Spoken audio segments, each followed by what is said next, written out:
সোনার সংসারে সব বন্ধুদের স্বাগত। আজকে আমি রান্না করব বন্ধুরা মৌরালা মাছের রেসিপি। তো মৌরালা দিয়ে বেতো শাক দিয়ে আর বেগুন দিয়ে মানে বেতো আর বেগুন দিয়ে রান্না করব মৌরালা মাছ। তার জন্য বেতো শাকটাকে এটাকে আমি ভাপিয়ে নিয়েছি, ভাপিয়ে নিয়ে নিংড়িয়ে নিয়েছি এই যে। আর এখানে আছে বেগুন, এটা হচ্ছে কাটা বেগুন, লবণ হলুদ মাখিয়ে রেখেছি, কাঁচা লঙ্কা শুকনো লঙ্কা। এই হচ্ছে আপনার মৌরালা মাছ। এই আমার লেগেছে বন্ধুরা। রেসিপিটি শুরু করার আগে বলবো লাইক করবেন, শেয়ার করবেন। নতুন নতুন রেসিপি দেখতে গেলে আপনারা চ্যানেলটিকে সাবস্ক্রাইব করে নেবেন। ঠিক যেভাবে খাই ঠিক আপনাদের সেইভাবে দেখাচ্ছি বন্ধুরা। চলুন রেসিপিটি শুরু করা যাক। প্রথমেই আমি এই যে বেতো শাকটাকে আছে বন্ধুরা, এটাকে আমি বেটে নেব। বন্ধুরা গ্যাস ধরিয়ে দিয়েছি, কড়া বসিয়ে দিয়েছি, কড়া আমার গরম হবে। তো বন্ধুরা আমার কড়া গরম হয়ে গেছে, দিয়ে দেবো তেল। তেলটা আমি দিয়ে দিয়েছি, তেলটা আমার গরম হবে। তেলটা আমার গরম হয়ে গেছে বন্ধুরা। এবার আমি মাছগুলো এখানে ভেজে নেব। রেসিপিটা আপনাদের কেমন লাগছে বলবেন। মাছগুলো আমি দিয়ে দিলাম,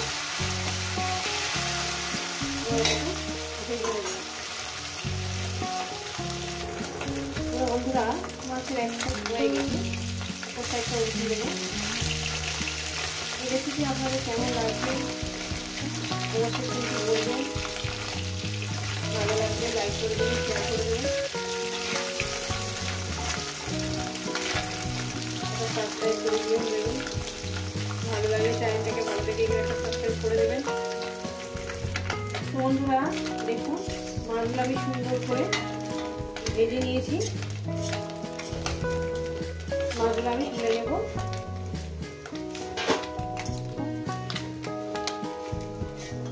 এতে খুব সুন্দর হয় বন্ধুরা। আমি এখানে দুটো শুকনো লঙ্কা দিয়ে দেব, দুটো শুকনো লঙ্কা দিয়ে দিয়েছি। এই যে কয়েক সেকেন্ড ভেজে নেব শুকনো লঙ্কাটাকে। দিয়ে দেবো অল্প করে পেঁয়াজ কুচি। পেঁয়াজ কুচিটা আমি করে নিয়েছি, পেঁয়াজটাকে সাইডে করে গেছিল, দেখাতেই ভুলে গেছি তখন। পেঁয়াজটা দিয়ে দিলাম। কিছু মনে করবেন না, পেঁয়াজটা একটু অন্য জায়গায় ছিল, মানে টেবিলের উপরে ছিল, আনতেই ভুলে গেছি, দেখাতেই ভুলে গেছি। পেঁয়াজ কুচিটা আমি দিয়ে দিলাম। এবার এটাকে আমি কি করবো, একটু লবণ ছড়িয়ে দেবো। পরিমাণ মতো লবণ দিয়ে দিলাম, আসলে আর লাগবে না, যদি লাগে তো আমি চেক করে পরে দেবো। এটাকে আমি মিনিট 2-3 ধরে ভেজে নেব। এরপর দিয়ে দেবো আমি বেগুন, কাঁচা লঙ্কা। দেখতে পাচ্ছেন বন্ধুরা আমি রেসিপিটা কিভাবে বানাচ্ছি, এইভাবে একটু পানি দিয়ে রেখেছি, ঠিক আছে। আর রেসিপিটা আপনাদের কেমন লাগছে অবশ্যই কিন্তু বলবেন।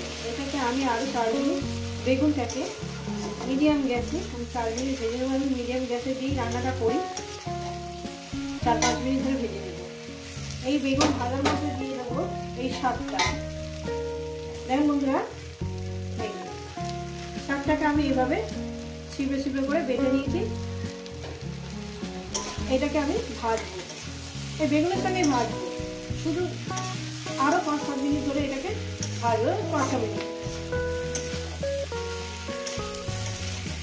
খুব সুন্দর খেতে হয় বন্ধুরা, একবার বাড়িতে ট্রাই করে খেয়ে দেখবেন। তো বন্ধুরা দেখেন বন্ধুরা দেখতে সুন্দর লাগছে না, বিশেষ করে দারুণ সেন্ট বেরিয়েছে। বেতো শাক ভাজার একটা দারুণ একটা ফ্লেভার বেরিয়েছে। দেখেন বেতো শাক তো ভাজা খেয়েছেন বেগুন দিয়ে, এইভাবে একবার খেয়ে দেখবেন।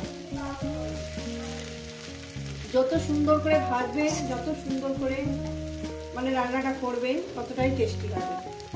আরও 2-3 মিনিট 4 মিনিট ভাজবো এইভাবে মিডিয়াম গ্যাসে, তারপর আমি মাছটাকে দেবো। এরপর দিয়ে দেবো আমি মৌরালা মাছটা। মৌরালা মাছটাকে দিয়ে আরও আমি 4 মিনিট ভেজে দেবো।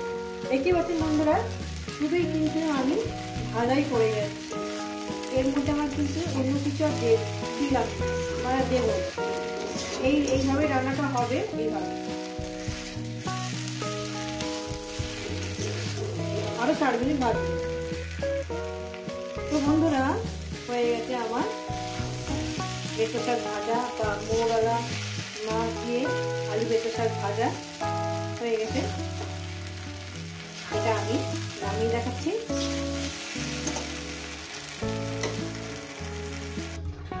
তো বন্ধুরা, এই রেসিপি যদি আপনাদের ভালো লেগে থাকে অবশ্যই কিন্তু কমেন্ট করে জানাবেন, রেসিপিটাকে লাইক করবেন, শেয়ার করবেন, নতুন নতুন রেসিপি দেখতে হলে চ্যানেলটিকে সাবস্ক্রাইব করে নেবেন।